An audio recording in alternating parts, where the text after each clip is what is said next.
Bonjour Fabien. Bah, salut David, et salut à tous ceux qui nous regardent. Écoute, je démarre toujours ces podcasts par un petit tour d'inclusion où tu me racontes un petit peu l'énergie avec laquelle tu viens ce matin. Alors, l'énergie avec laquelle je viens, c'est une énergie mouvante. Donc là, j'ai beaucoup de projets. Vu que c'est le vendredi, la fin de la journée, il y a tout qui doit rentrer. Donc j'ai un peu le feu. Donc tu vas en profiter. J'espère que ça va revigorer tout le monde. Donc ouais, plein de choses enthousiasmantes à faire. Donc j'ai plutôt la patate. Cool. Eh ben écoute, je te fais aussi mon petit check-in. Je suis un petit peu dans le même mood, dans la mesure où la fin d'année est absolument tourbillonnante dans ma vie. J'ai des dossiers un peu complexes sur ma boîte historique. La semaine dernière, j'ai tourné une masterclass sur la respiration avec Stéphane Johnson. La semaine prochaine, je vais au Luxembourg pour en tourner une sur la génomique avec le docteur Mouton que tu connais et qui Ah te oui, passe le bonjour. qu'un copain. Merveilleux, ça m'étonne pas, tu vois, les grands esprits se rencontrent. Et puis le week-end dernier, j'ai couru la Saint-Élion. Enfin bref, ça part dans tous les sens. C'est assez intense. Et, euh, et justement, tu vois, je me dis, j'ai l'impression, j'adore mon travail, tu vois, j'adore ce que je fais. Je suis quelqu'un d'un peu hyperactif et j'aime bien avoir beaucoup de stimulation. Et pour autant, parfois, j'ai l'impression de surremplir ma vie, de surremplir mes journées.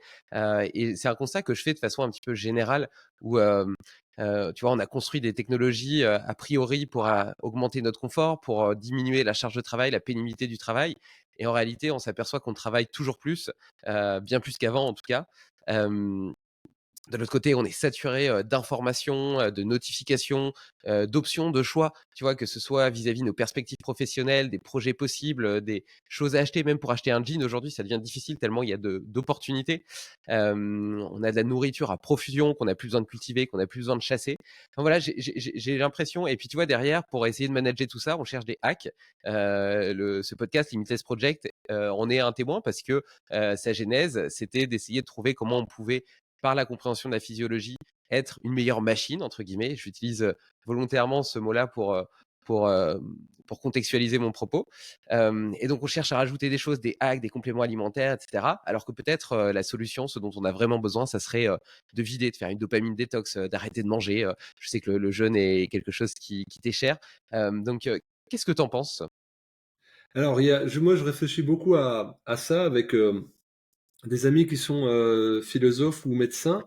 Moi, j'étudie beaucoup le rapport au corps, mais dans une dimension assez large. Dans la maison d'édition que j'ai, Exuvie, il y a un philosophe qui s'appelle Mehdi Belhadj-Kassem qui a écrit un ouvrage énorme qui s'appelle Le système du pléonectique, qui détaille la notion d'appropriation et d'expropriation.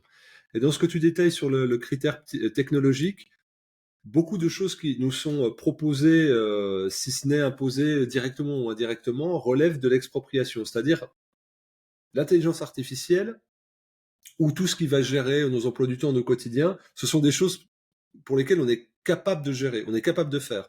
Il y a cette volonté de s'en servir comme un outil de notre côté, voire d'améliorer ou de potentialiser ou d'augmenter ce que tu disais. Mais souvent, ça va te demander beaucoup de ressources en temps, il va y avoir des bugs, mais ça ne sera jamais que l'artefact de ce que tu peux faire. Donc, tu vas rentrer dans une dynamique où tu perds un certain savoir, ce que tu es chassé ou autre, tu perds un savoir, il t'est exproprié, et pour que tu te le réappropries, il va falloir que tu augmentes en nouvelles connaissances, tout en ayant perdu les autres en lien avec le réel, que tu augmentes en connaissances pour la maîtrise technologique. Pour te réapproprier quelque chose dont on t'a exproprié, il va falloir que tu payes pour ça, que tu penses du temps, de l'énergie et du temps de cerveau. Et en fait, on le voit tous, c'est-à-dire qu'il y a les agendas partagés, les trucs, les machins, tout ce qu'on va pouvoir créer ou même tenter d'automatiser vont nous faire perdre du temps à un endroit.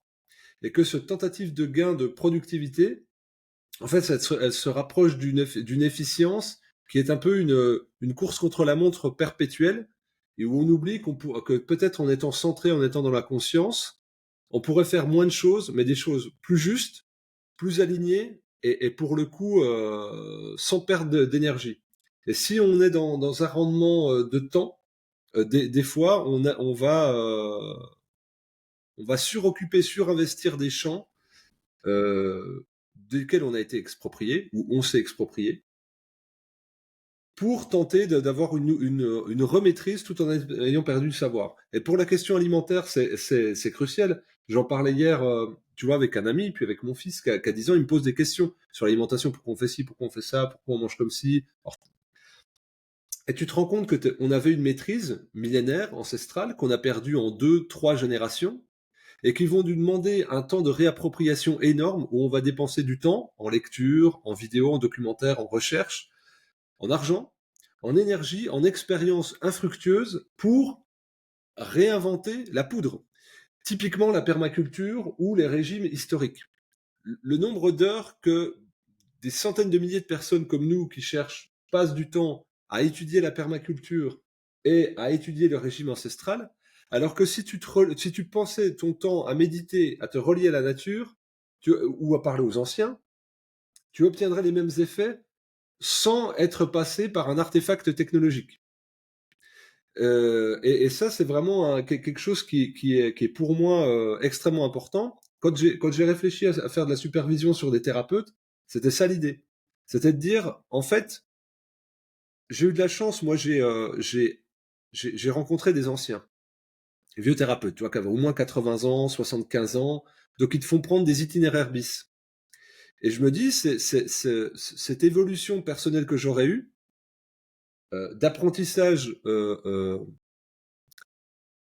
artefactuel par le livre ou par la vidéo sans passer par le contact humain, par exemple, m'aurait privé de ces itinéraires bis. Et en fait, tu reviens toujours vers l'humain comme solution finale. Et que la technologie, quand tu ne la maîtrises pas intégralement, quand elle n'est pas employée comme un outil, et c'est très dur en fait, parce qu'on a tous l'illusion de s'en servir comme un outil, et c'est le but hein, de ce commerce du pléonectique, eh bien, en définitive, tu vas plutôt perdre du temps et de l'essence. Et donc moi, ce que j'essaye de faire, et c'est dur parce que c'est un mouvement qui est contraire à tout ce qui est macrocosmique, on va dire, tout ce qui nous entoure, c'est de tenter de chaque fois de revenir à une forme de justesse, d'épure, et de me dire quelle est la personne ressource, quel est le témoin du vivant qui va me permettre de saisir dans ma conscience et ensuite dans mon intellect pour valider dans la matière ce que je veux voir comme amélioration dans ma vie.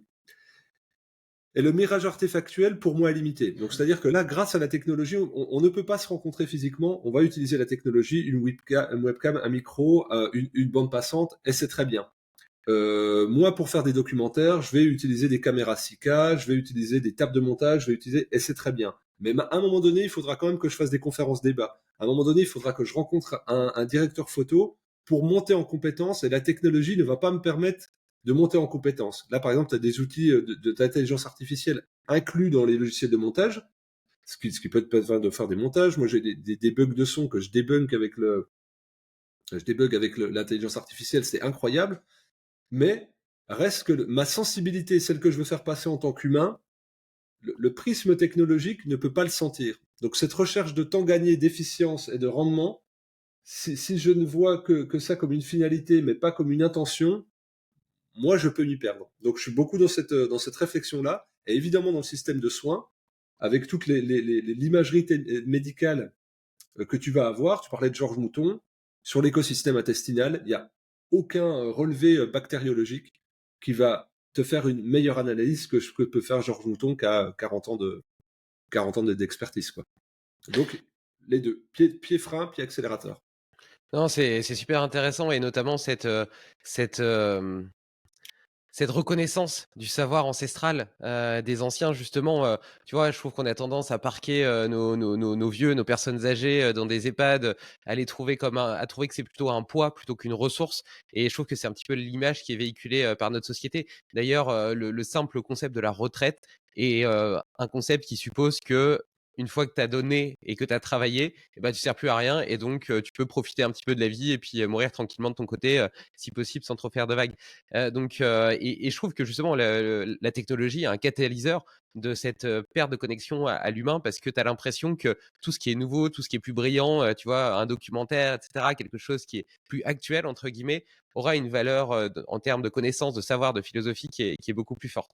Et après, sur cette perte d'autonomie, et le parallèle que tu fais avec l'intelligence artificielle, C'est vrai et en même temps, c'est grâce à cette perte d'autonomie qu'on a pu s'hyper spécialiser. C'est parce qu'il y a des gens qui s'occupent, à ma place, de chasser, de cultiver et cetera. Enfin pas de chasser, mais d'élever des bêtes, de cultiver, de construire l'ordinateur, que j'utilise pour parler avec toi, la caméra et cetera, que, moi je peux concentrer mon temps, sur d'autres sujets qui me passionnent et puis apporter de la valeur par ce biais. Donc je pense que c'est aussi, et on en revient à cette question de l'humain parce que quelque part, c'est grâce à cette collaboration extrêmement fine et puis peut-être à l'échelle mondiale qui est unique dans le règne animal que l'humain est capable de créer, de produire, de construire, d'innover autant parce qu'il a pu s'hyper spécialiser et s'interconnecter avec les autres. Et, et justement, dans cette hyper spécialisation, il faut voir ce que tu acceptes de perdre en termes d'autonomie, de savoir, et ce que tu veux garder et ce qui va constituer et construire ton monopole personnel. Et donc, je pense que tu parlais des ressources de l'intelligence artificielle pour, par exemple, améliorer ta capacité à monter.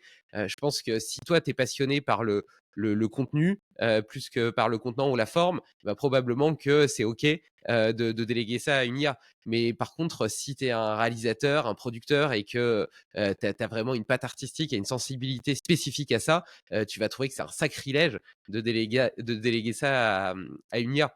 Et de la même façon, moi, tu vois, j'utilise pas mal ChatGPT pour des tâches administratives. Par exemple, il me fait les PV de borne de ma boîte, il m'aide parfois à traduire des prévisionnels que je fais en PNL, etc., pour le présenter à des banques. Enfin, voilà, et tout ça, c'est des tâches que je trouve chiantes, entre guillemets. Et donc, là où je trouve que j'ai de la valeur, c'est pas dans le PV de borne, c'est dans le board que j'ai eu avant où j'ai distillé ma stratégie.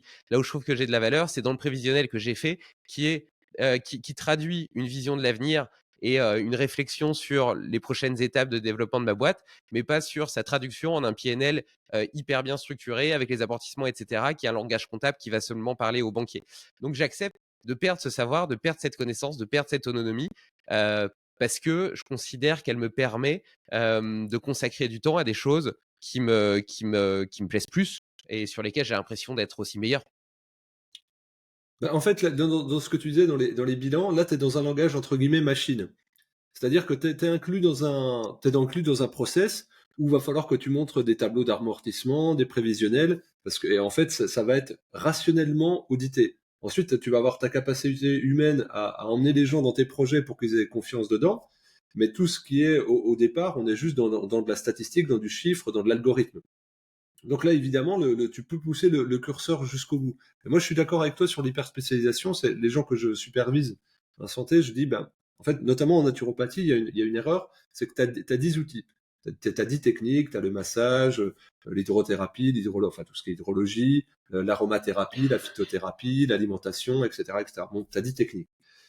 Et l'illusion, c'est de penser pouvoir maîtriser ces 10 techniques. Sauf que pour apprendre, en fait, t'as pas 10 000 solutions, faut être passionné. Tu peux apprendre par le labeur, par la répétition, c'est chiant, ou tu peux apprendre par passion. Et forcément, si tu es amené à étudier la naturopathie, par exemple, tu n'as que 3, voire 4 techniques maximum qui te bottent. Le reste, tu dis c'est cool, mais sans plus.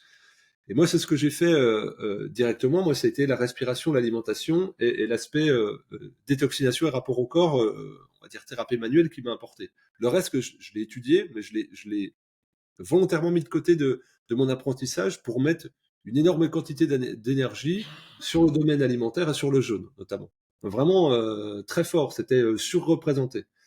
Et du coup, ça t'oblige à quoi? À te mettre en lien avec, quand tu as des cas de personnes qui auraient besoin d'avoir recours à une autre technique que tu ne maîtrises pas suffisamment, à avoir dans ton réseau quelqu'un qui est dans ton état de conscience et dans un champ de compétences très puissant.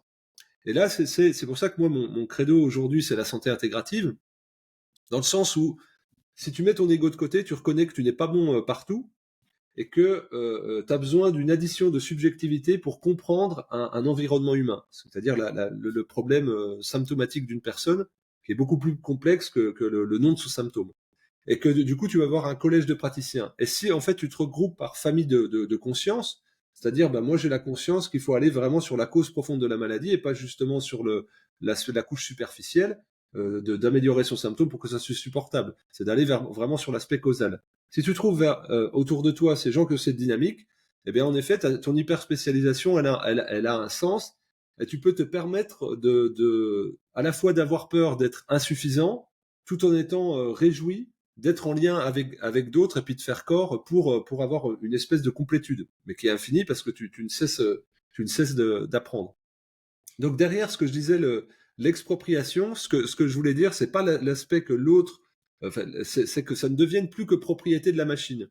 Par Mmh. exemple, en médecine, aujourd'hui, tu as, on va te dire, tu as beaucoup d'IA qui font les diagnostics. Donc, le médecin est en train de se faire exproprier de son savoir, c'est ce qu'on se voit dans les facultés, et il y a une incompréhension entre le médecin qui a 75 ans, médecin de campagne, et le jeune étudiant de médecine diplômé de 26 ans. Ils ne peuvent plus se comprendre parce qu'ils ne parlent pas la même langue. Et il y en a un qui va voir l'autre comme perdu, puis l'autre comme obsolète. Et il va lui dire, bah non, là en fait, tu rentres les critères dans la base de données, et puis à 78,14%, cet amas de symptômes renvoie à telle pathologie, et donc là, quand j'ai tapé la touche entrée, ça m'a donné tel traitement en prophylactique. Et donc là, ça crée un énorme problème, alors que l'autre, avec son expérience, son nez, va dire, ouais, il y a ça, mais moi d'expérience, parce que j'ai calculé à peu près, un médecin peut voir 250 000 patients différents dans sa carrière.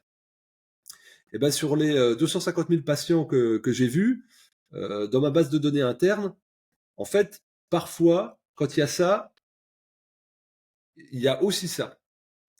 Et c'est ça, c'est ce qu'on trouve chez les médecins internistes. C'est-à-dire, ils vont te trouver des hyper spécialistes. Personne ne trouve dans la médecine. Tu vas les voir, ils cogitent, ils se grattent la tête et ils voient ce que personne ne voit. Parce que eux, ils ont une vue d'ensemble.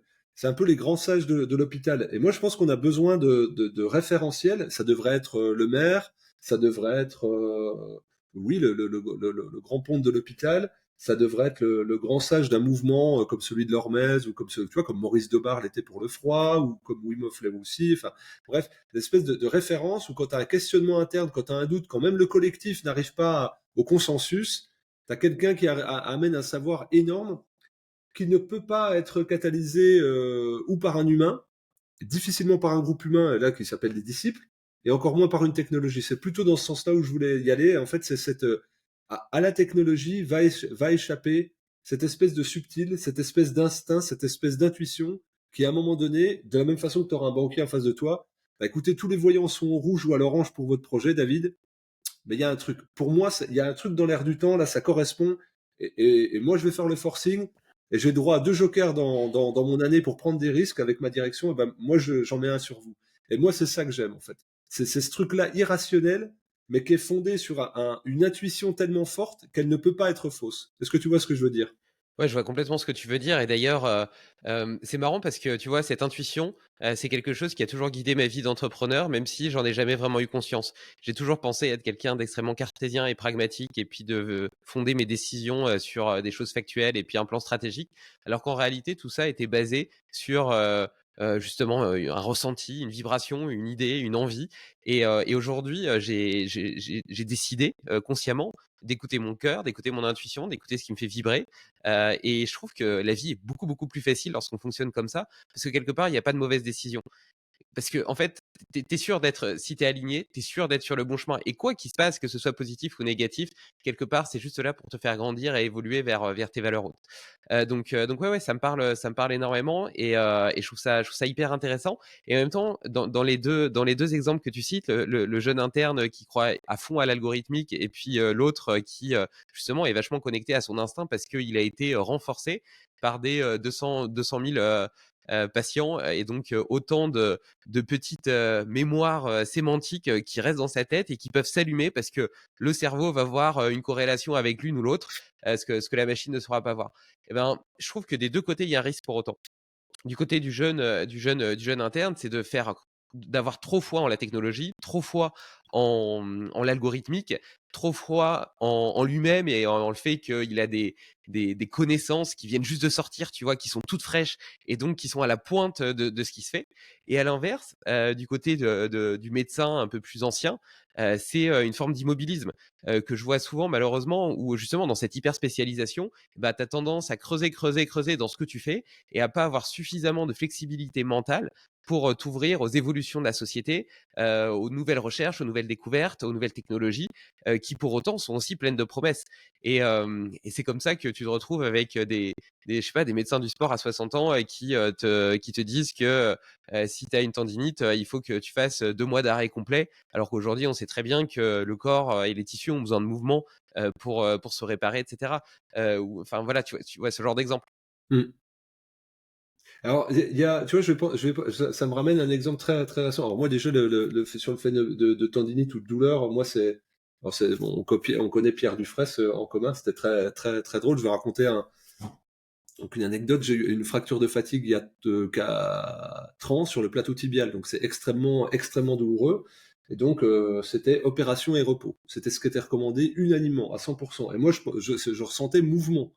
Donc donc je vais voir donc le radiologue, ensuite bref médecin, c'est opération repos, et je vais voir toute une palanquée d'ostéos très réputés.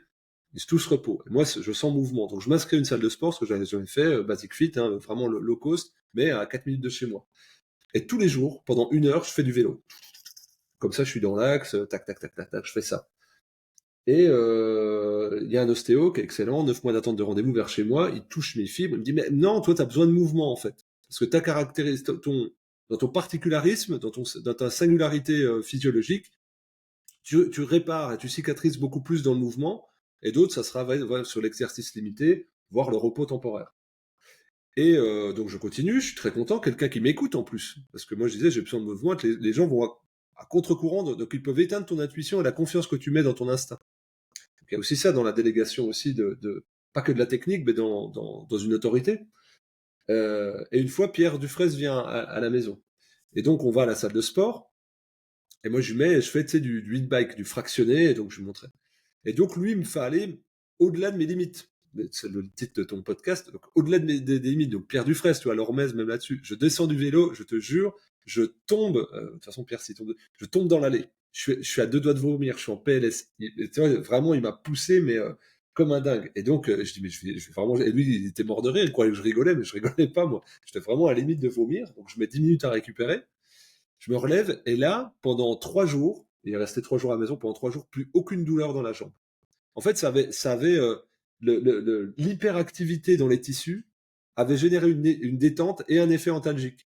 Ce qui était absolument contre-intuitif et opposé à toute forme de représentation et de conseil que j'avais pu avoir. Donc ça, c'est la première chose. La deuxième chose, j'ai un copain qui me demande un conseil pour une de ses amies, enfin pour sa compagne en fait, qui a des gros soucis. Donc moi, on vient me voir, bah, évidemment, comme praticien en santé naturelle. Donc elle a vu des tonnes de praticiens, etc. Et moi, je pense à un traitement même médicamenteux. Je suis pas médecin, hein, mais c'est ça qui me vient instinctivement. Un antiparasitaire, euh, mais médical. Je dis, bah, du coup, faut que tu ailles voir un médecin. Par contre, il faut que ça soit très fortement dosé. Et ça n'a aucun sens, mais moi, je l'ai entendu de plein de médecins. Donc, je dis, bah, donne cette piste-là au médecin, qui peut-être va essayer. Le médecin donne le traitement. Je crois qu'il est 3 fois la dose. Elle a sorti des verres blancs de 15 centimètres dans ses selles. Là où aucun traitement naturel, depuis 10 ans, n'avait fonctionné. Donc, c'est-à-dire que moi, j'ai dû sortir de mon champ de compétences pour me dire, là, on me demande un travail dans un endroit où tout a été investigué, il me reste peut-être 2 ou 3% d'action. Et ben peut-être que si je mets mon cerveau à l'envers, si je raisonne avec, et là, je fais le lien entre le jeune interne et l'ancien, moi, j'essaye souvent de faire ça. Je me mets à l'opposé de mon paradigme. Et je change de perspective et de prisme de lecture. Et je me dis, bah, en fait, c'est ça. Si vraiment j'avais une grande connaissance, sans doute qu'il faudrait faire ça, sauf que je l'ai pas. J'ai cette intuition par porosité de remèdes qui m'ont été donnés avec les médecins avec qui j'échange, fais ça et ça fonctionne. Mais c'est pas grâce à moi, c'est grâce au filtre que j'ai enlevé pour redevenir poreux. Et à un moment donné, je pense que c'est ça, cet aspect enfantin, léger qu'il faut garder, d'être très stimulé par la découverte et la nouveauté. Et puis avec, tu fais un ensemble. C'est pour ça que moi, je ne vois pas d'autre solution que la santé intégrative. C'est sur le point du développement humain, sur les points de l'assemblage de la connaissance, sur le point de ne pas prendre de risques et d'évoluer en permanence. Tu es confronté à des gens qui cherchent le meilleur, qui mettent leur ego, leur orgueil de côté pour se mettre au service à la fois de la connaissance et de la pratique expérimentale. Ouais, bah, c'est intéressant, hein, de remettre la curiosité en réalité au 1er plan et d'ailleurs, ça va beaucoup plus loin que la santé intégrative. C'est même une forme de remède pour, nos la société qui est de plus en plus rapide. Parce que cette incompréhension entre le médecin de 60 ans et puis, le jeune interne de 25, il existe aussi potentiellement entre les parents et leurs enfants et puis, à toutes les strates de la société, entre les vieux et les jeunes et je pense que l'une des seules façons de ne pas se sentir désadapté ou en tout cas de ne pas comprendre le monde dans lequel on vit, c'est de rester curieux tout au long de sa vie, justement, de garder ce mindset de croissance, de continuer à expérimenter de nouvelles choses, à se former, à découvrir, et puis à ne pas s'enfermer dans une forme de dogme ou de philosophie de vie ou de croyance qui, tu sais, j'ai l'impression qu'on aime bien chercher des autoroutes, chercher la formule, la solution parfaite, et puis une fois qu'on l'a trouvée, ok, c'est bon, je l'ai trouvé, maintenant je continue dessus et je m'enferme de plus en plus. Alors qu'en réalité, je trouve que la vie, c'est un chemin, il est sinueux, il est rempli d'obstacles, et c'est pour ça qu'il est beau aussi. Et il y a qu'en la repentant qu'on peut rester, entre guillemets, adapté, qu'on peut rester fit vis-à-vis d'un monde qui évolue à toute vitesse. Et je fais juste une parenthèse parce que j'aime bien ton exemple là sur ta fracture de fatigue parce qu'il m'est arrivé à peu près la même chose l'année dernière. Je me suis mis à courir parce que je voulais préparer une Spartan Ultra et donc évidemment j'ai trop rapidement augmenté le volume parce qu'en réalité courir est tellement naturel que facilement tu peux augmenter tu peux augmenter rapidement, t'es pas limité par ta force musculaire comme tu pourrais l'être avec des poids. Et donc, je me suis fait, au bout d'un mois et demi ou 2 mois, une fracture de fatigue au tibia, enfin au fibulaire, et au fibula. Et donc, au début, je savais pas trop. Et puis après, j'ai été voir un médecin du sport qui m'a conseillé repos complet, qui m'a dit de faire un IRM. Mais pour l'IRM, il y avait 1 mois et demi d'attente, etc. Enfin, et moi, j'étais sur ma prépa. Puis en plus, j'ai besoin de faire du sport, de bouger. Donc, je me sentais pas bien avec ça. Le diagnostic me convenait pas. Donc, j'ai acheté le bouquin de la clinique du coureur, que j'ai trouvé hyper Ouais, intéressant par ailleurs. super. Et d'ailleurs, j'ai reçu Blaise Dubois sur ce podcast. On en a un petit peu parlé. Et qui proposait un protocole rempli de bon sens, extrêmement simple, où tu marches 1 minute, tu cours 1 minute, et puis tu fais ça 10 minutes. Et si ta douleur, elle dépasse 2 sur 10, ben t'arrêtes. Et tant que tu dépasses pas 2 sur 10, c'est bon. Et si le lendemain matin, en te réveillant, t'as mal, et ben tu te reposes. Et si t'as pas mal, tu peux continuer petit à petit augmenter la charge. Alors ça fait bizarre parce qu'en réalité, là-dessus, sur ce protocole, j'aurais couru que 5 minutes, tu vois. Mais petit à petit, comme ça, je me suis remis en mouvement. J'ai guéri ma fracture de fatigue. J'ai jamais été faire l'IRM. J'ai jamais fait le repos complet dont il parlait. Et j'ai pu m'entraîner et finalement boucler cette Spartan Ultra avec mon ami JB, qui est médecin urgentiste, que j'ai reçu aussi sur ce podcast et avec qui j'organise les festivals Limitless Project, dont la prochaine édition aura lieu au mois d'avril, au week-end de Pâques. Et ouais, vas-y. Non, non, vas-y, c'est hyper intéressant ce que tu dis sur justement ce besoin de mouvement, puis surtout de cette écoute. Parce que là, il te renvoie encore une fois à ton bon sens. T'as mal, t'arrêtes. Comme les gens te disent, quand je mange ça, j'ai mal au ventre. Bah, le mange pas. Puis les gens, ils te regardent comme ça. Bah oui. Et quand je fais ce mouvement-là, j'ai mal. Bah, fais pas ce mouvement ou fais le moindre. En fait, ça paraît bête, hein. Ça paraît hyper bête. Et c'est pour ça que quand je parlais d'expropriation, c'est que par la connaissance, par la rationalisation, par le process et le protocole, on est capable de t'ôter ce bon sens-là. Et moi, je reviens au jaune, souvent parce que c'est l'épure totale qui te renvoie à ton ressenti pur et qui te confronte à tes peurs. Parce qu'au final, qu'est-ce qui va te limiter? Ta peur. Bah, je pense que tu sais que c'est quelque chose, c'est un sentiment que tu dois énormément investiguer dans tes podcasts, parce que les personnes ont du mal à explorer leur potentiel, souvent Bien sûr. par peur d'eux-mêmes, par peur de sortir de la représentation qu'ils ont d'eux-mêmes, par peur de l'image de l'autre, par peur de l'échec. Enfin, c'est tout un tas de peurs. Et donc, il y a la peur de la blessure ou la peur de pas faire assez. Ouais, c'est clair que ça fait bizarre de faire une sortie de 10 minutes où tu cours juste 5 minutes. Mais en fait, si c'est ça la voie de sagesse, eh ben, c'est comme ça. Alors que là, c'est structuré dans un bouquin par quelqu'un qui a une expertise. Mais si on s'écoutait tous, on y arriverait à ça. On y arriverait vraiment, sauf qu'on doit avoir un petit maître, soit à l'intérieur de nous, soit à l'extérieur, qui arrive à nous remettre au bon tempo. J'avais sorti un bouquin, un des premiers livres que j'ai sorti avec ma maison d'édition, c'est Ultra Finisher de Eric Bonnot. Lui, il a fait plus de 100 ultra trail, donc des courses de plus de 100 km. Il en a fait 120, il a fait troisième à l'UTMB, enfin bref. C'est un bon copain. Et lui, il m'a dit, j'ai repassé des paliers quand je t'ai écouté, parce que ça l'a vachement inconforté quand il m'a entendu qu'on pouvait courir à jeun. Et lui, maintenant, il court ses marathons à jeun. Et pour lui, c'était impensable. Et il s'est mis à plus de 60 ans à performer un peu plus en changeant une zone de certitude pour lui. Et ça, c'est la vraie évolution. C'est quand tu es capable de remettre sur le tapis en permanence tout ce que tu as construit, tout ce que tu as érigé. Et là, tu augmentes ton cercle d'apprentissage, que ce soit avec des gens ou des accès de connaissances. Et moi, je ne vois la vie autrement que par, enfin, pas autrement que par ça. C'est pour ça que je fais des bouquins. En fait, tu prends le temps de la réflexion, tu prends le temps de l'infusion, et tu prends le temps de grandir. Et c'est en fait se faire ce pas de côté. Et sans doute que cette fracture de fatigue, bah, elle te fait gagner beaucoup plus de temps parce que elle te crée un nouveau paradigme de lecture qui va pouvoir être répercuté sur un grand ensemble de choses et pas uniquement sur l'activité physique de récupération. Ouais, elle t'oblige à être un expert en fait de ton propre corps, de toi-même, et puis d'explorer de nouveaux champs de compétences, etc., que tu n'aurais peut-être pas été voir sans la blessure.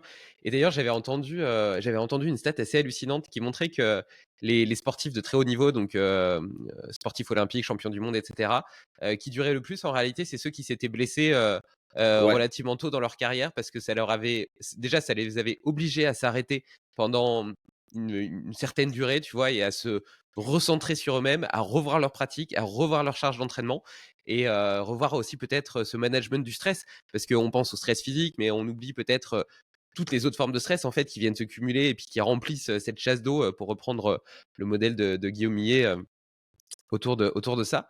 Et puis aussi d'explorer de nouveaux outils pour manager justement et cette compréhension, cette connaissance du corps pour éviter, parce qu'en fait, c'est des gens qui marchent sur des lignes de crête, tu vois. Ils sont, euh, ils sont l'expression du plus haut potentiel humain, mais ils sont en équilibre entre deux abîmes et un pas de côté et ils tombent en fait, et c'est la chute. Et je pense que justement, ils ont d'autant plus besoin d'avoir cette connaissance très très fine d'eux-mêmes et des outils à leur disposition. Et quand je parle d'outils, c'est pas forcément d'outils technologiques, ça peut être des outils de réhab, de respiration, que sais-je, de jeûne par exemple. Euh, pour justement tenir en équilibre sur cette ligne de crête.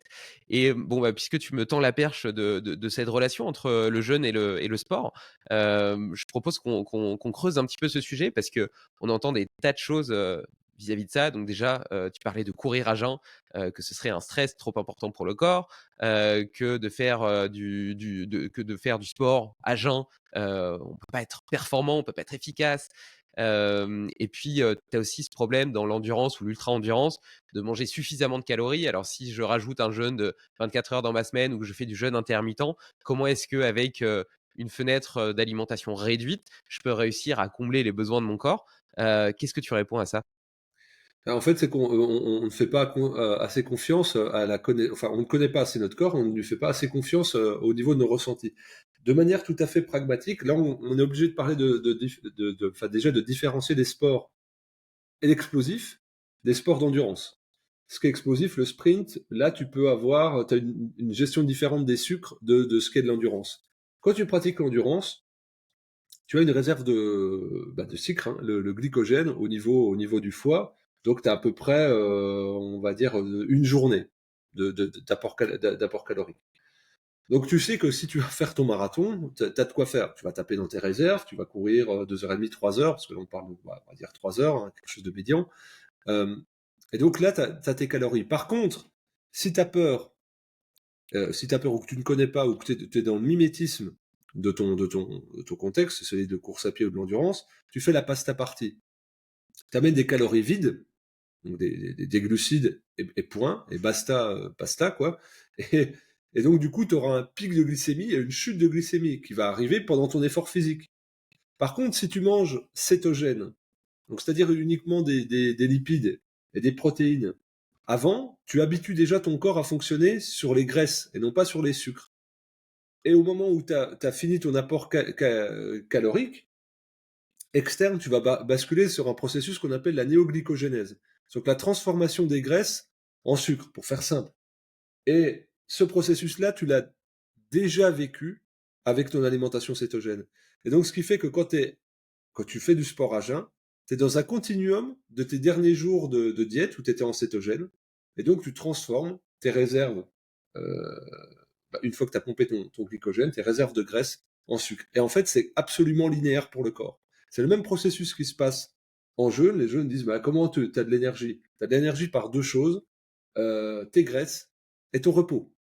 Et donc, si le sportif de haut niveau qui fait une grosse activité physique a du repos, alors c'est repos physiologique mais mental, plus un repos du système digestif et une connaissance de sa physiologie qui fait qu'il est dans un continuum de transformer ses graisses en sucre, t'es sur une autoroute, quoi.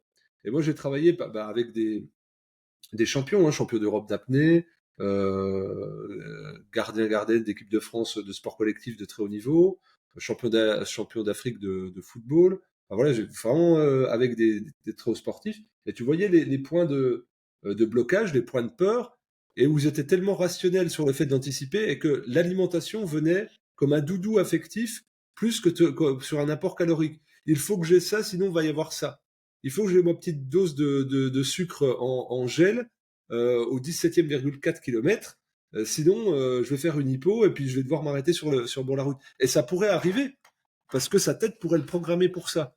Sauf que si il acquiert de la connaissance et qu'il s'entraîne à jeun, pour lui, ça va être révolutionnaire et ça sera encore mieux. Il va pas s'arrêter au ravito, il va pas dépenser de l'énergie à digérer. Il aura, enfin, sa sudation va être différente. Enfin, bref, tout va changer. Et donc, pour moi, c'est une autre étape que tu passes. On parlait d'un exemple, c'était un donc champion d'Europe d'apnée, apnée dynamique. Donc c'est très technique. Et là, pour montrer que vraiment la tête contrôle tout. Donc là, on faisait le coaching sur la bouffe, bon, sur la respiration, il n'y a pas besoin de moi, et sur la préparation alimentaire, qu'est-ce qu'il devait manger. Il y a plusieurs épreuves dynamiques dans l'apnée. Dans l'apnée, c'est avec palme, sans palme, enfin bref, tu as différents trucs. Et donc lui, sa spécialité, c'est le sans palme, je crois de mémoire. Donc il fait, désolé.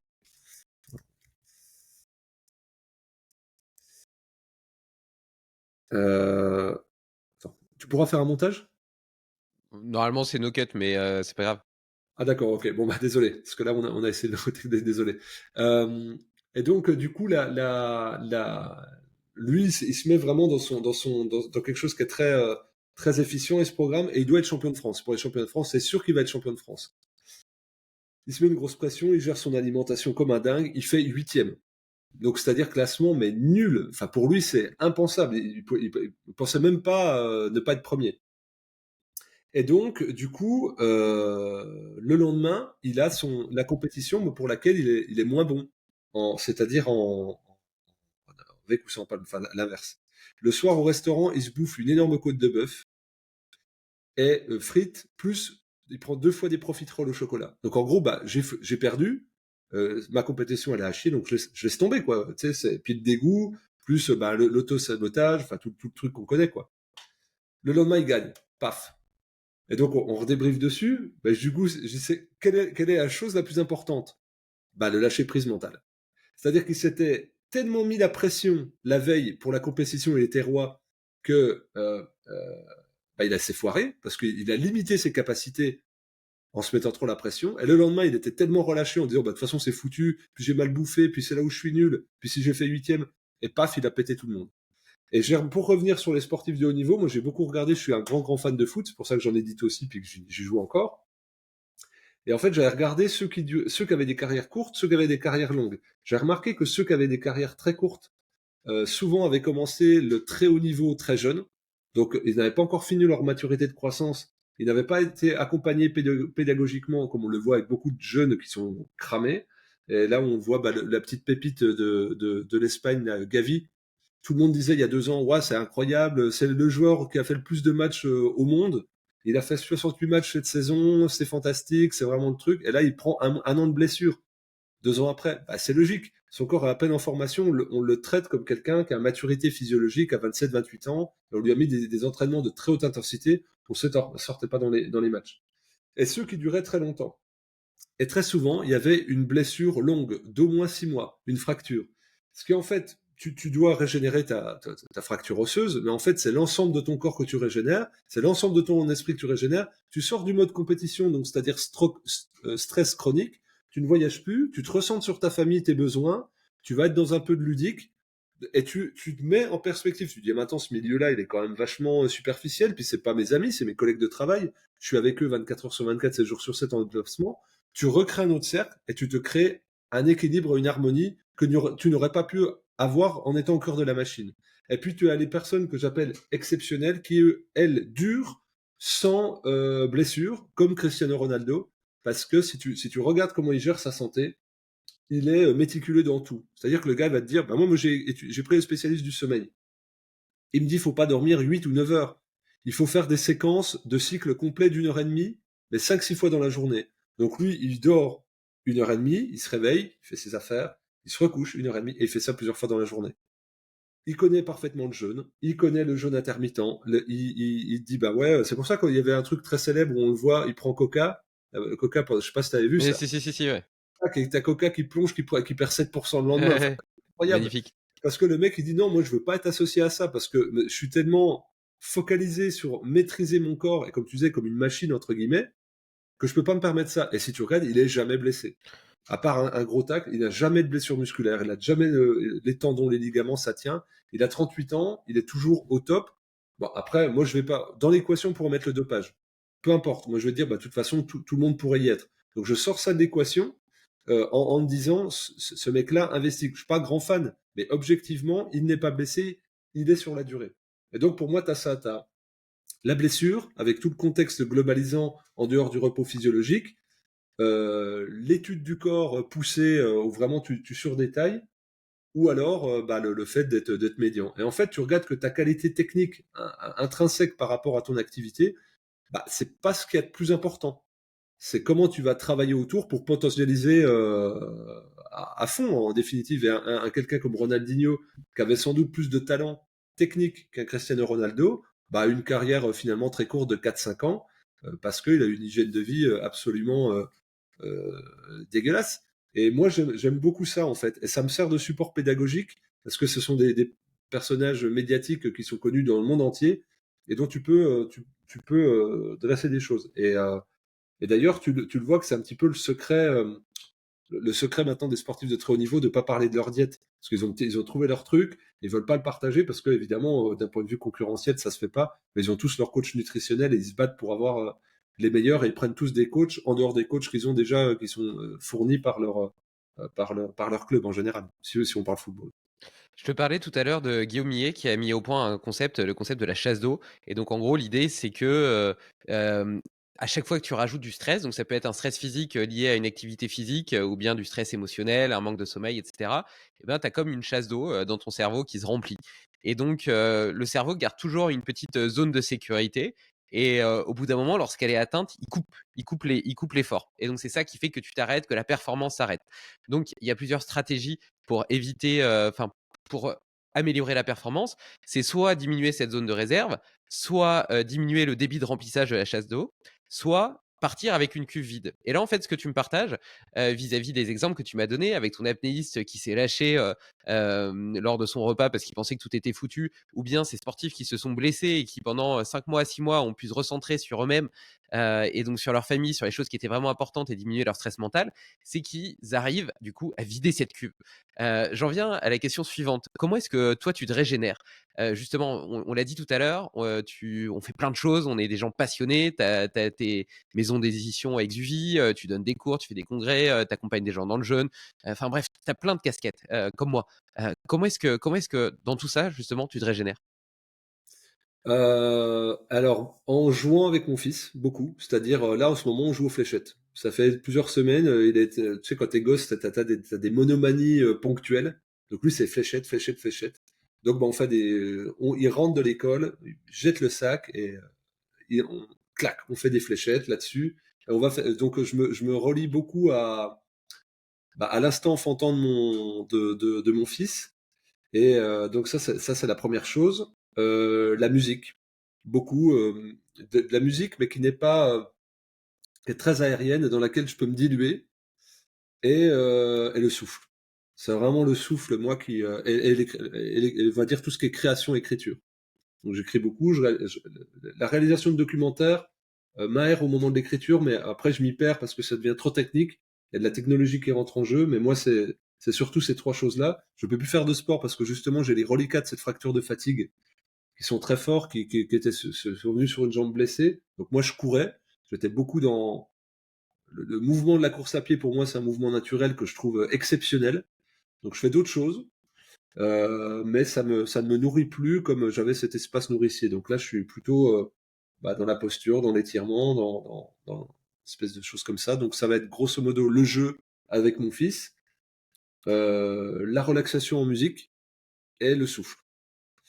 Et puis après, ça peut être le contact avec les éléments comme la nature, ce qui est un peu plus compliqué là parce qu'on est beaucoup par temps de pluie.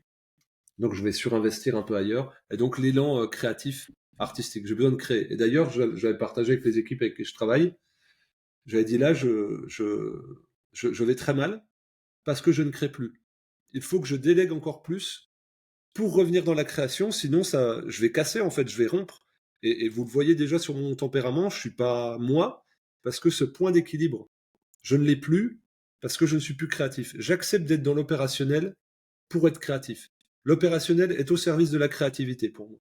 Et donc là, ça venait à un point où j'étais dans la gestion d'urgence, dans la dynamique opérante, et ça me ressemblait plus. J'étais un technicien autonome, je dis, bah, j'agis comme un salarié, quoi. Et pas comme quelqu'un qui a plein de projets dans les tripes, qui les met dedans, qui crée des équipes, qui crée du mouvement, et puis je suis esclave de moi-même. Et ça, pour moi, c'était insupportable.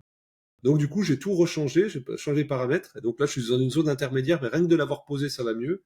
Et j'arrive à me régénérer dans l'écriture, notamment d'un bouquin sur le jeu, où là, j'y mets toute ma passion, toute ma joie. Et là, comme là, ce que je te disais, comme tu disais, quel état d'esprit ce matin, ça explose. Ça me fait Je me sourire retrouve. ça me fait sourire ce que tu dis parce que j'ai vécu un peu la même chose où je me suis, senti emprisonné par, ma propre boîte que j'ai créée pourtant et donc quand j'ai pris conscience de ça et que j'ai décidé qu'il fallait que ça change, presque du jour au lendemain, j'ai de nouveau plein d'idées qui sont revenues dans ma tête. Et là je me suis dit: «Putain, en fait, ça fait des mois que, j'avais perdu qui j'étais. J'étais plus moi-même en réalité». Et qu'est-ce que ça m'a fait du bien, même si après effectivement il y a tout un temps d'inertie pour réorganiser les choses et cetera et faire en sorte que tout ça puisse s'exprimer correctement. Mais déjà, le fait de prendre conscience que je m'étais perdu et que je me retrouvais, qu'est-ce que ça m'a fait du bien et qu'est-ce que ça m'a apaisé.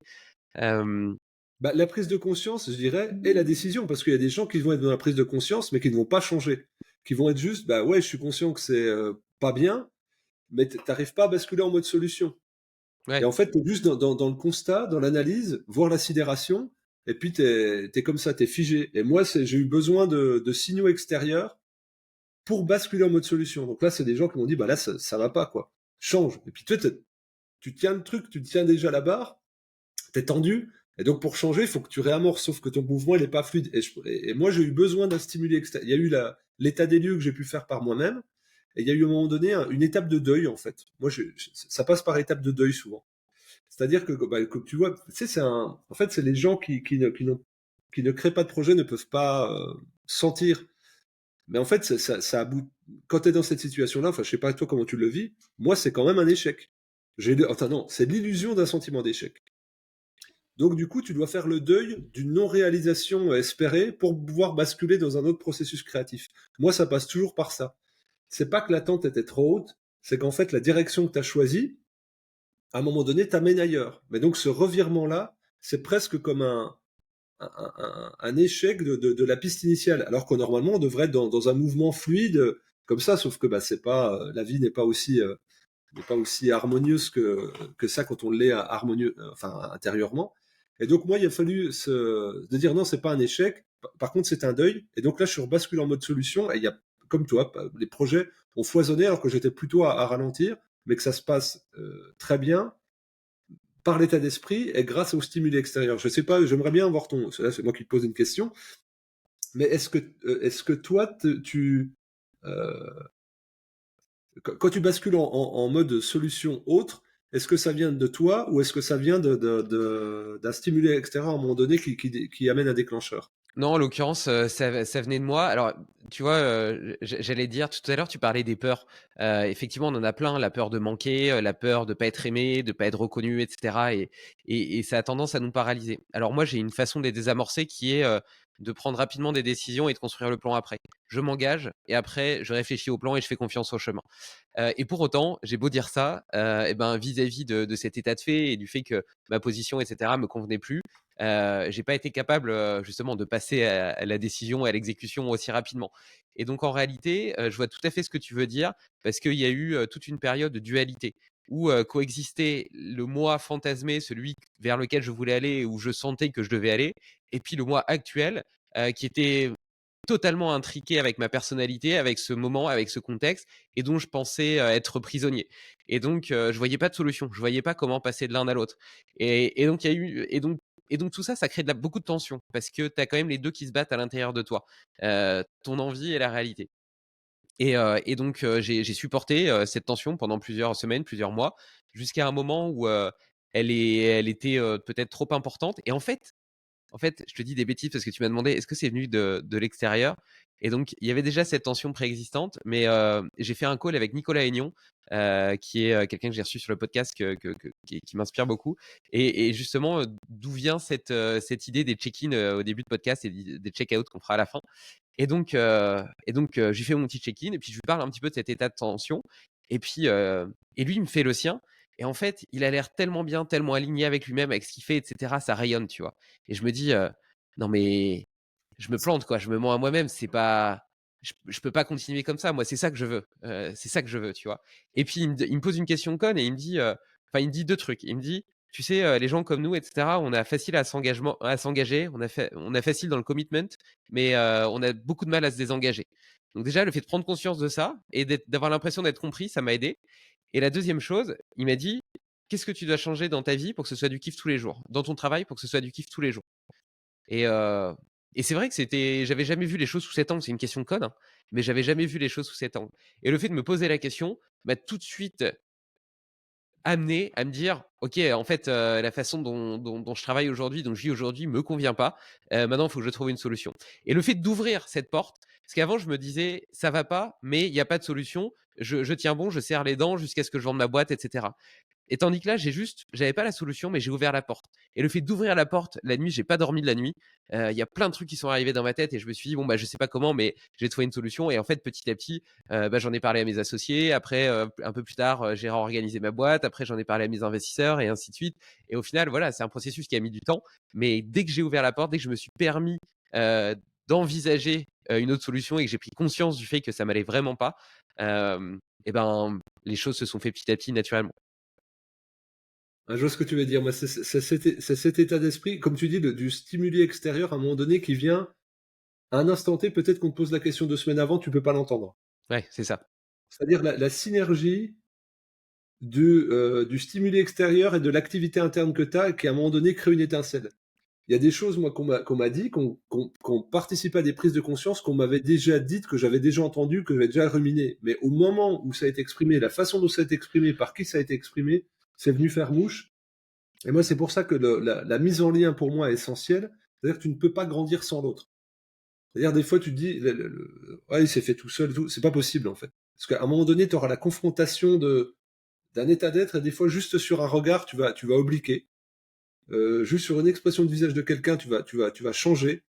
Et en fait, bien sûr que c'est ton mouvement, bien sûr que ça t'appartient, mais tu es quand même lié à un environnement. Et c'est pour ça que pour moi, je répète souvent, les bonnes idées, les bons livres, c'est rien en fait. C'est comment tu fais rentrer tout ça dans la matière, quelle synergie tu crées autour et quelle conjoncture va se manifester. Et il y a des choses que tu maîtrises et des choses qui ne t'appartiennent pas et que justement tu dois être à l'affût. Et quand tu es trop recentré sur toi, pour ça que moi j'aime pas cet espace où tu rumines dans ta problématique parce que tu ne peux pas voir la solution. Ça paraît bête, hein, dit comme ça aussi. Mais en fait, c'est le moment où faut, au moment où ton projet a le plus besoin de toi, bah, c'est le moment où il faut être le moins présent pour ton projet, pour être à l'écoute du dehors et revenir avec une vraie fraîcheur et un angle neuf. Enfin, moi, maintenant, c'est comme ça que je considère les choses. Ouais, ouais, clairement. Et c'est extrêmement paradoxal parce que c'est souvent quand tu es submergé, quand tu as des gros problèmes à gérer pour ta boîte et cetera, que tu te dis: «Il faut que je travaille plus, il faut que j'y réfléchisse plus» et cetera. Alors même que là, ce dont tu as besoin, c'est de la clarté d'esprit et la clarté d'esprit, tu la trouves en allant marcher dans la nature, en te ressourçant, en te régénérant, exactement comme on le disait précédemment. et en te confiant. Moi, j'ai eu, tu vois, ce qui m'a fait du bien, c'est qu'il y a, j'étais, voilà, il y a 3 mois, là, dans les projets, c'était dur, c'était très violent, même. Intellectuellement, émotionnellement, je suis jamais passé par ça. Et au point que j'ai planté 2 fois un ami qui a plusieurs boîtes, qui me disait, tiens, on se retrouve sur Lyon, quand tu passes, j'aimerais te parler d'un projet, et je fais traîner, à chaque fois, j'avais des rebonds. Et je le plante 2 fois sur des rendez-vous, il devait faire 2 heures de route, et je me dis, non, à lui, il faut que je lui dise, parce que par amitié en fait. Je veux pas qu'il croie que je le respecte pas parce que c'est tout l'inverse. Donc je lui confie où j'en suis dans mes projets et dans la maison d'édition. Et là lui il s'ouvre et me dit bah écoute je vais te dire un truc que j'ai dit à personne. Là je suis en dépôt de bilan là. Je viens de perdre 500 000 balles, je suis en dépôt de bilan et je suis avec ça donc ouais je comprends en fait. Je comprends. Et lui il a 20 ans de plus que moi. Plusieurs boîtes et tout. Et là on commence à parler, on a fait 1 heure, on a été partage et lui ça lui a fait du bien. Parce qu'en fait quand tu es dans des projets comme ça, il n'y a qu'une personne qui est dans un projet qui peut accueillir ta parole, qui peut avoir la vraie oreille. Il n'est pas obligé de se mettre en mode solution, mais il va, par le fait qu'il puisse comprendre, t'aider à structurer ta pensée, ce qui est en décombre à l'intérieur de toi, prend forme. Et donc simplement en le formalisant, en le structurant à l'oral, tu vois des solutions. Et donc lui, il m'a partagé ses échecs, il m'a dit, tu vois, il m'a dit un truc qui m'a vachement aidé. Il m'a dit, c'est horrible, j'ai 6 boîtes. Euh, Il y en a 5, c'est des projets de cœur. Il y en a une, c'est un projet, je m'en fous. Mais il me dit, mais ce qui est horrible pour moi à vivre depuis 30 ans, c'est que la boîte où je mets pas de cœur, c'est celle qui fait vivre les 5 autres. Et ça m'a fait un tilt, mais qui est énorme, mais que j'ai compris 2 mois après, au moment où j'ai pris des décisions. Qu'elle est dans ce sens-là. Où si je restais que sur le cœur, j'étais en train de couler et qu'il fallait que je mette de la rationalité. Et qu'une fois que le cadre de rationalité était trouvé, je pouvais mettre du cœur. Et moi, tu vois la dynamique. Complètement.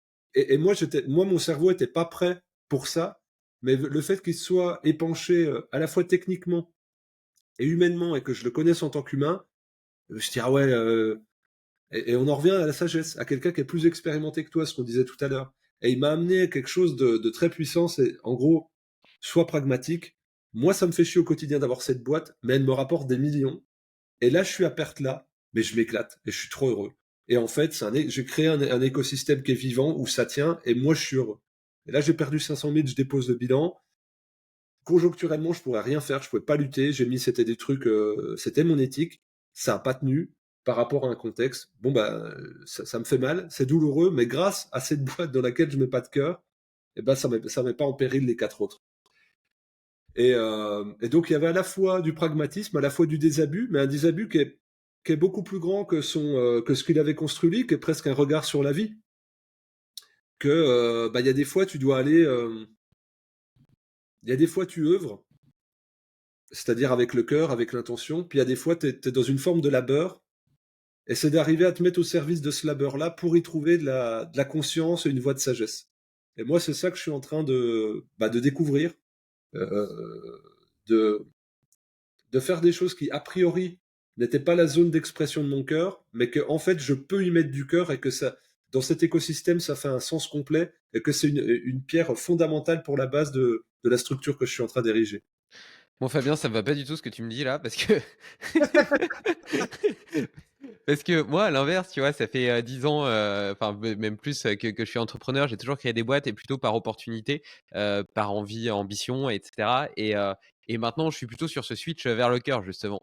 Et donc, j'espère qu'il soit quand même possible, et j'ai envie de croire que ce soit possible de mêler Bah justement. oui, parce que c'est ce qu'on est en train de partager. En fait, tu vois, nous, on est en train de faire ça, tu vois. Et d'ailleurs, c'est marrant qu'on fasse le podcast à ce moment-là. C'est justement, on se croise à cet endroit-là.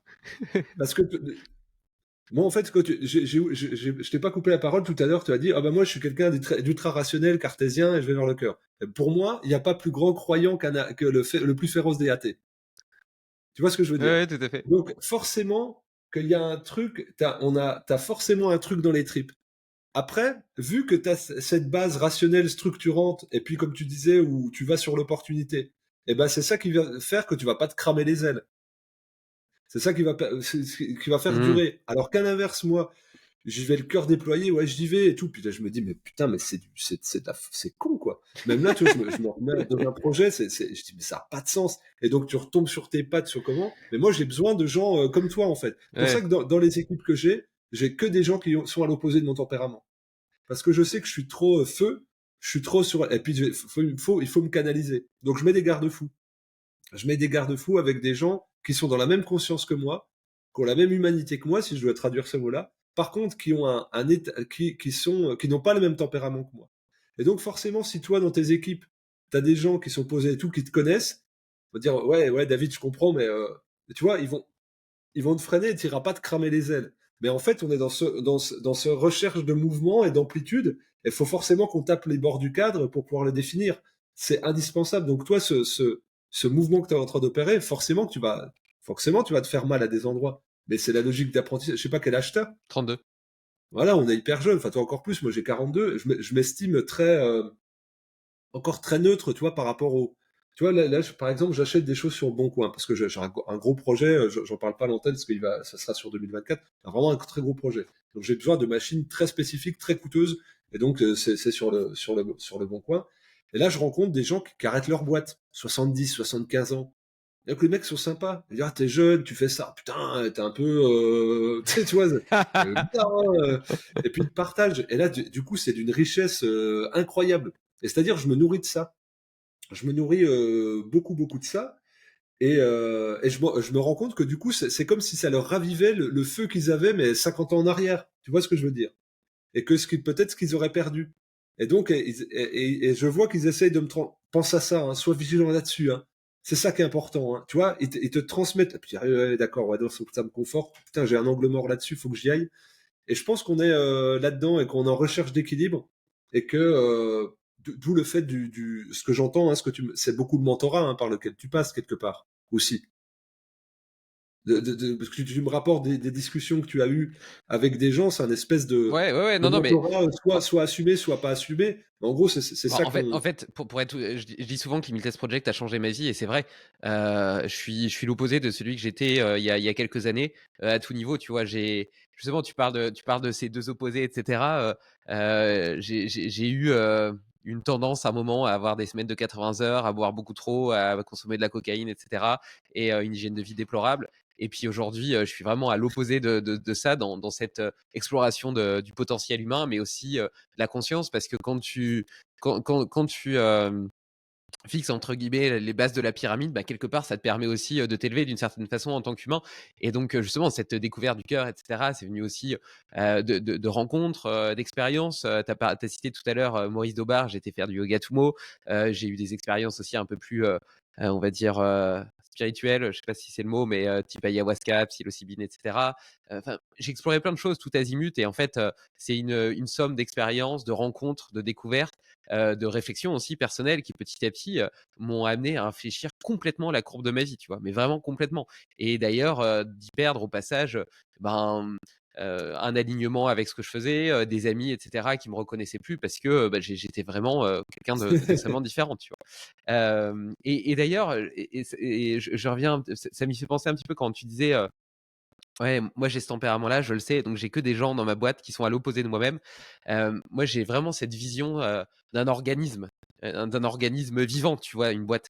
Et donc chacun est responsable et entrepreneur au sein de cet organisme, dans son champ de compétences. Et en fait, toi, tu es simplement potentiellement le chef d'orchestre de tout ça, mais chacun a Exactement. sa propre autonomie, met ses forces, ses ambitions au service de ce tout commun où ben, les faiblesses de l'un sont compensées par les forces de l'autre et ainsi de suite, tu vois. Et j'ai même la même vision avec mon couple, tu vois, avec ma femme.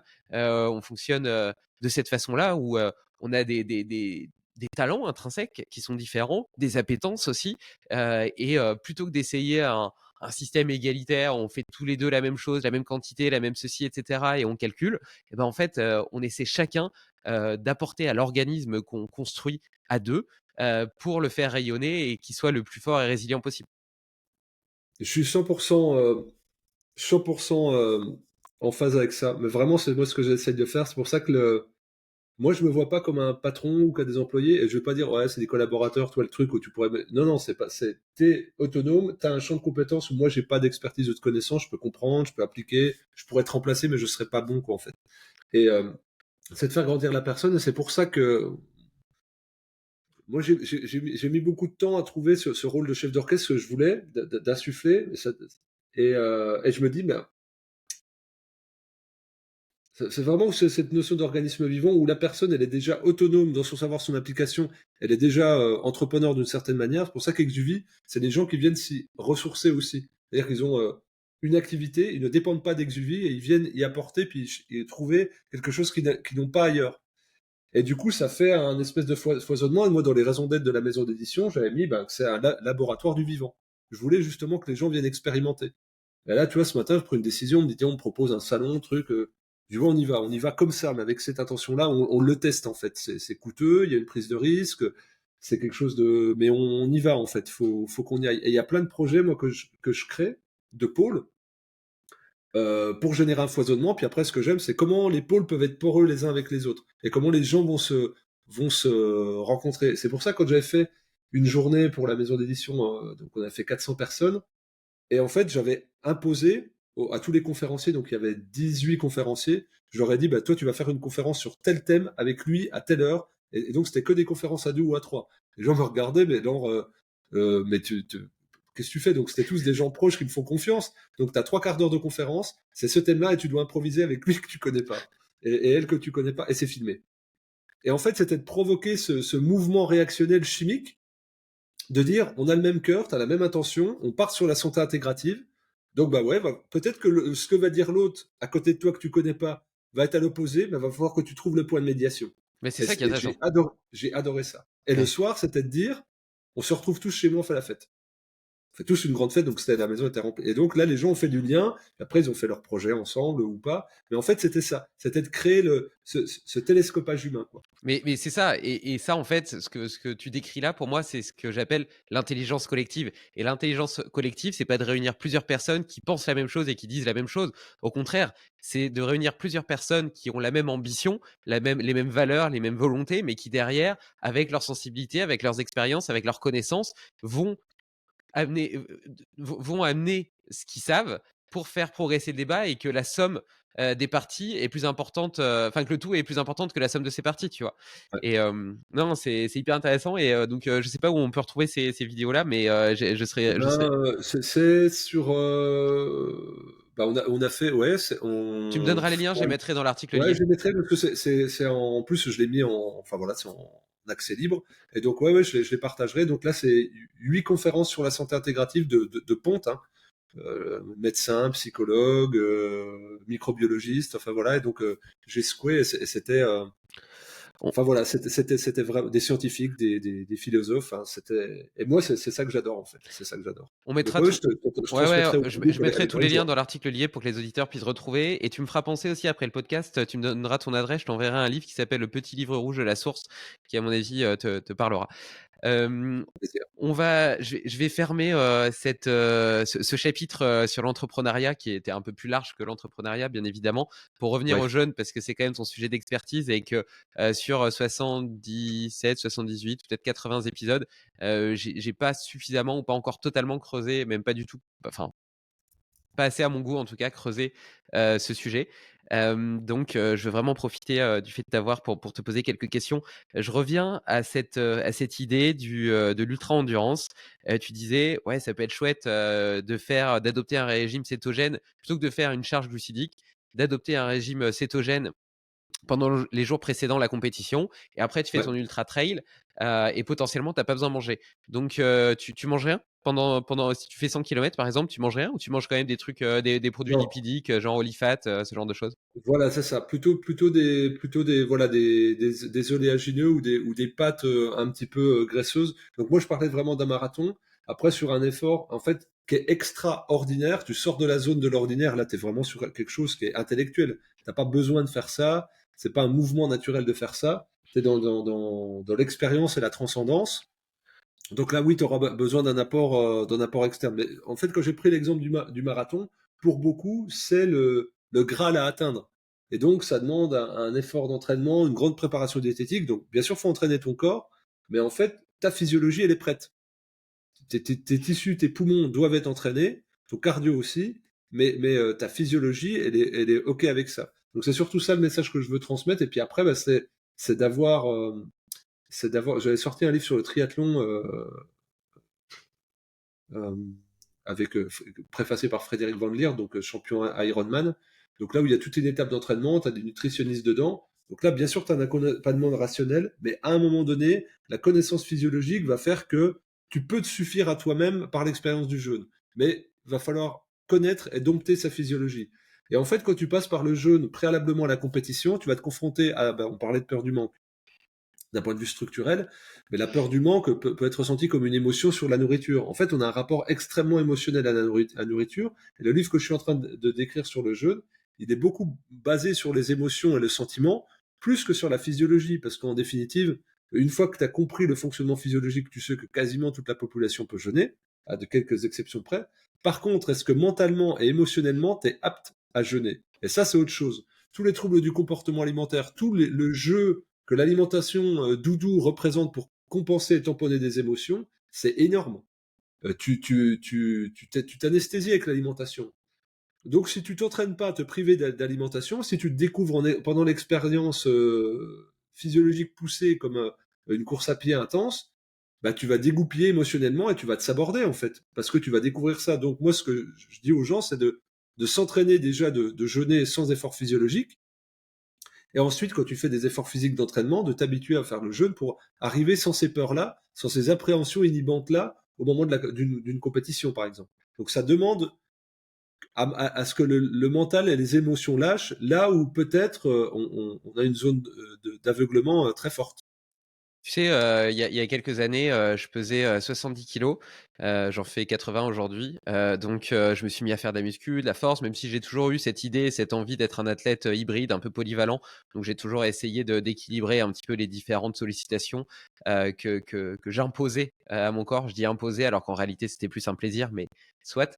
Et donc, alimentation très glucidique où je mangeais 4-5 fois par jour à fond. Et tu vois, en fait, tu es tout le temps en train de digérer.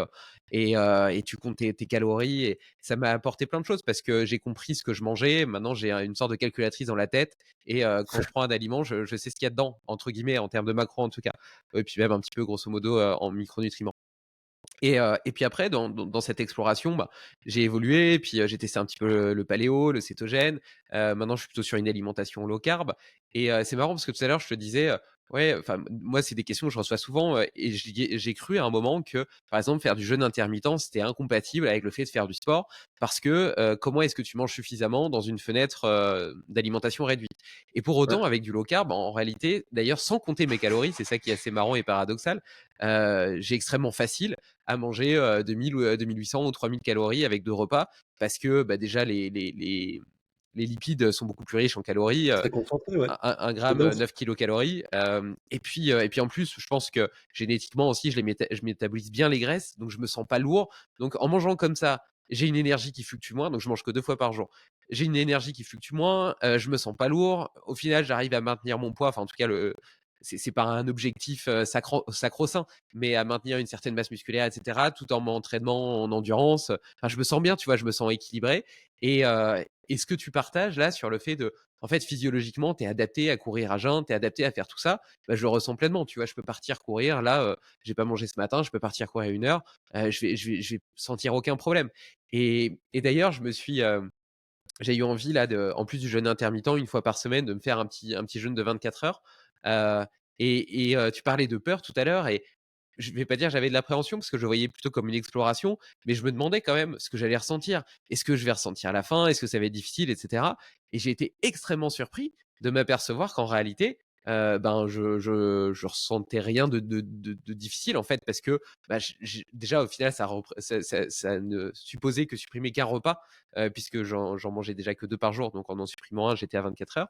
Et puis ensuite, parce que grâce à cette alimentation plutôt low carb ou cétogène, et ben, naturellement, j'ai une lipolyse qui fonctionne bien. Et donc, en fait, c'était facile. Bon, après, j'imagine que quand tu rentres sur des jeûnes un petit peu plus longs, c'est différent. Mais, euh, mais voilà, c'était juste pour relié avec ses croyances limitantes et cette pensée du sportif qui se dit j'ai besoin absolument de mon gel, ou il faut que j'ai tant d'alimentation à l'effort, ou il faut que j'ai telle répartition de mes macros sur ma journée, sinon ça va pas aller, telle quantité de protéines, etc. Je pense que c'est important d'avoir quand même des bases, parce que sinon tu peux faire des erreurs nutritionnelles qui peuvent être Mmh. préjudiciables si tu as une activité sportive assez importante en volume hebdomadaire, parce que ça reste un stress, mais que pour autant, le corps est capable de beaucoup plus que ce qu'on pense. Bah, tu regardes typiquement certaines zones comme l'Afrique ou l'Asie où tu as des personnes qui sont extrêmement toniques, athlétiques, endurantes et avec un bon système immunitaire, mais qui n'ont pas un bon équilibre nutritionnel. Tu en as beaucoup, hein. Et là, du coup, ça te commence à te poser des questions. C'est-à-dire la dentition est bonne, les fibres musculaires sont bonnes, les analyses sanguines sont bonnes, et il n'y a pas à la fois la connaissance ni la disponibilité nutritionnelle pour aboutir à ce résultat-là.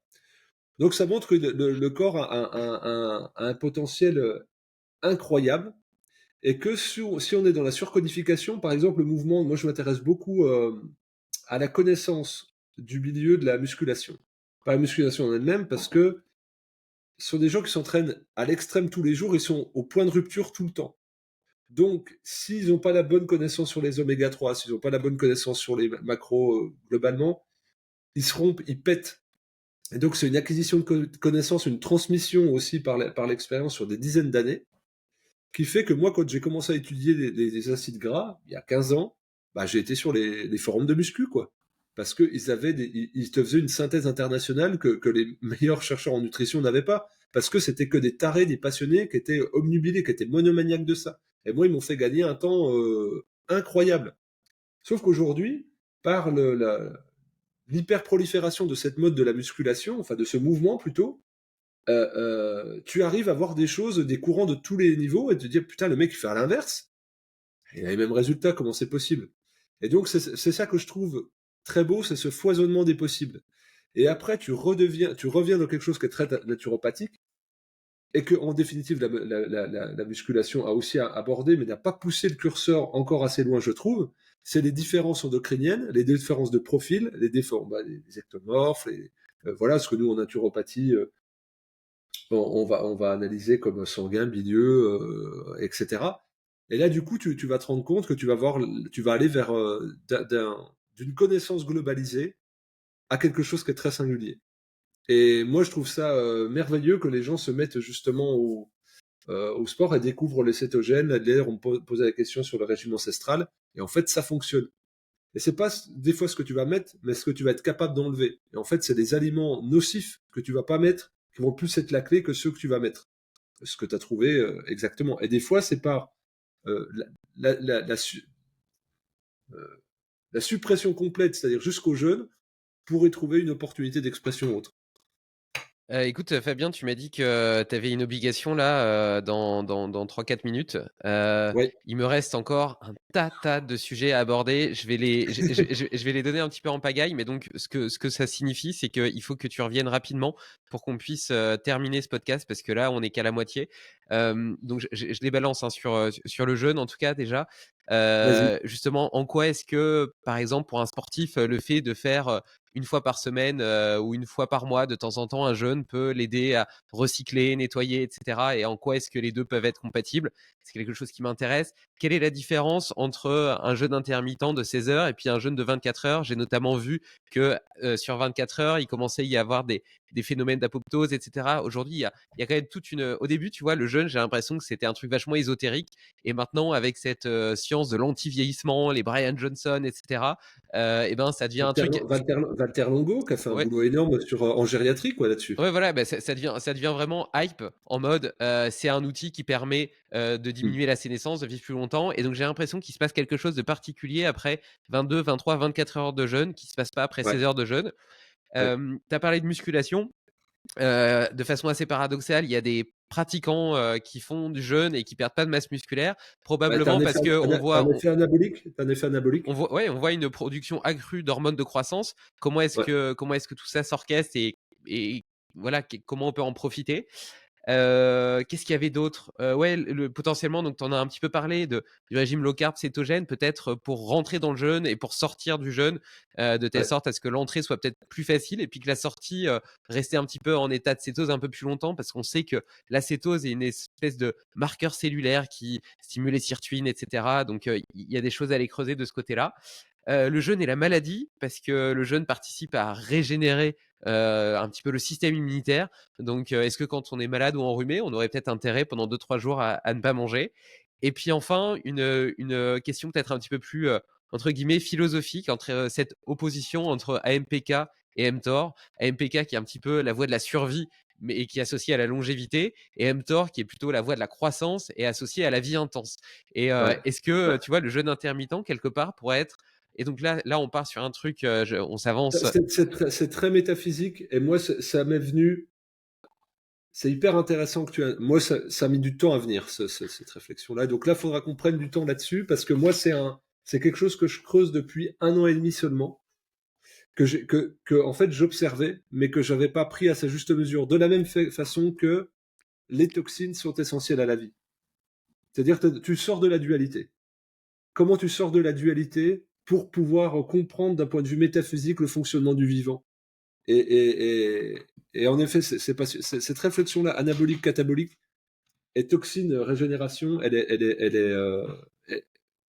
pour moi, on est presque dans du taoïsme. Enfin, on n'est pas presque, on est dans quelque chose de taoïsme. J'ai dû aller vers les sciences orientales pour comprendre quelque chose de complètement physiologique et rationnel. Bah, je suis content que ça t'inspire parce que c'est une réflexion qui trotte dans ma tête depuis déjà quelques semaines et je cherchais quelqu'un avec qui justement cheminer et explorer cette idée qui est à la frontière entre la physiologie et la philosophie. Et donc Ouais. voilà, donc tu vois beaucoup de sujets abordés et puis en plus il y a mes petites questions de fin que je pose après à tous mes invités. Donc tu vois, on a vraiment un gros programme, donc il faut que tu Eh ben, me... avec Joe, j'ai beaucoup aimé déjà cette heure et demie ensemble, donc avec grand plaisir pour faire la suite très vite, quoi. Ouais, je vais t'envoyer 2-3 créneaux.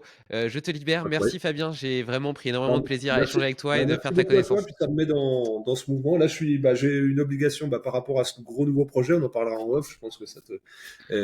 voilà, merci de cette première partie d'échange. T'as une Et puis, minute pour faire un check-out? Pour me dire ouais, dans quelle énergie tu te sens maintenant? ouais, j'ai une minute. Bah vas-y. Bah, Donc du coup, le eh ben, check-out, c'est que tu me dis dans quelle énergie t'es maintenant. en fait, moi, si tu veux, dans mon environnement, je côtoie peu d'entrepreneurs rationnels comme tu peux l'être, et moi, ça me fait du bien parce que je suis là-dedans en ce moment. Donc, je suis très content d'avoir eu cette discussion parce qu'il y a plein de points de convergence. Toi, ce que tu partages aussi, c'est vraiment des réflexions mais très intenses. Là, on parlait d'un aspect de métaphysique physiologique. Et ben, dans tout ce qui est entrepreneuriat, des fois, tu te sens tout seul, en fait. Tu te sens tout seul avec ta conscience, tes limites, ton envie, ton besoin, tes peurs, le cœur grand déployé, mais qui peut se fracasser sur le réel. Et donc, ça m'a fait... Enfin, je suis très content parce que c'est des dynamiques excessivement actives en ce moment.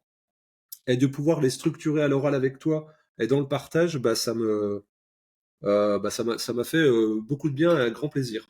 Bah écoute, j'ai ressenti exactement la même chose, cette complémentarité et je pense qu'on aurait, peut-être bénéfice à l'explorer sous forme peut-être, d'une mastermind, 1 fois par mois pour échanger justement et se compléter, dans nos caractères, différents, mais en même temps dans nos volontés, conjointes, d'évoluer. Bah, restons en lien. Je peux pas te dire mieux. Allez, merci beaucoup. À bientôt Fabien. Merci, à très vite. Bye. J'attends tes nouvelles. Bye bye. Ciao.